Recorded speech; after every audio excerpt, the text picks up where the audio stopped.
درجاتي مش قد تعبي، بتعب كتير وبذاكر كتير ومش بجيب درجة. انا مش هسكنك واقول لك شد حيلك انت هتبقى كويس، بس انا هقول لك الحل. كل اللي قاعدين يسمعني بتركيز لمدة اقل من دقيقة.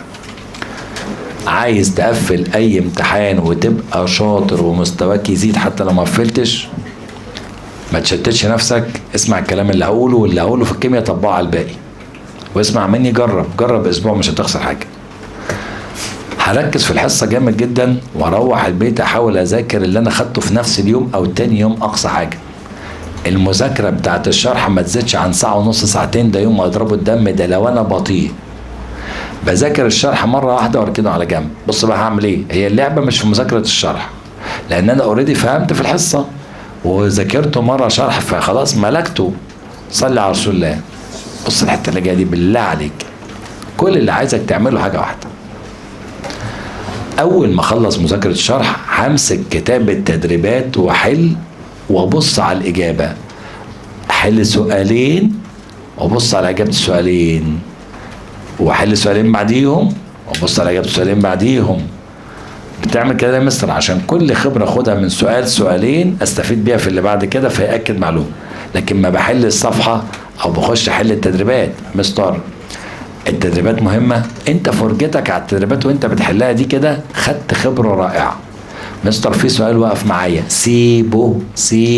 اهم نصيحة، سؤال يقف معاك سيبه. حتة مش عارف افهمها قريتها مرة كمان ما جاتش معايا، سيبها. مستر ما انا اسيبها ليه يعني؟ عشان لما تيجي هنا هتقعد مع المساعدين يحلوها لك، لكن هتقعد انت في البيت هتضيع وقت، هتتصل بالتليفونات، هتروح هتيجي، هضيع وفي الاخر تخلص في كلمتين 3 مع المساعد.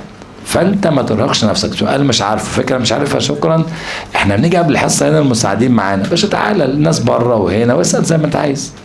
طبعا مستر تمام، يبقى انا كده هذاكر تدريبات سؤالين وابص على اجابه السؤالين، سؤالين وابص على اجابه السؤالين. طب الواجب، يا رب اللي ما هيسمع كلامي اشوف السنه الجايه بجد. الواجب حضرتك بعد ما خلصت التدريبات اقسم بالله انت خبرتك زادت جدا في الاسئله. طبعا مستر تمام فعلا خبرتي زادت.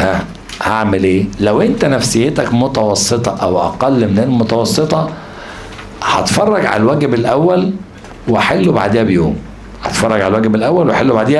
لو انا بقى خشن وبعرف ان انا مش مشكله اغلط، بس اهم حاجه اتعلم من غلطي، لا هخش احل الواجب واغلط وبعد كده ابقى ابص على الاجابه. الحاله الاولى اسهل بالنسبه لكم من الحاله الثانيه، جربوا الاولى ويمشي معاك تمام مفيش مشكله.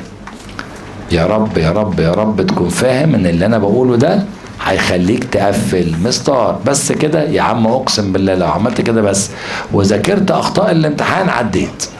ان شاء الله من الاسبوع الجاي هخلي المساعدين ينزلوا لكم الفيديوهات بتاعه الامتحانات. انا بنزل الامتحان ورق، هنزل الامتحان كمان فيديو، بس هنزل الافكار المهمه التقيله اللي فيه كلها عشان يلا تنبسط. اللي عايز ورق ماشي، اللي عايز فيديو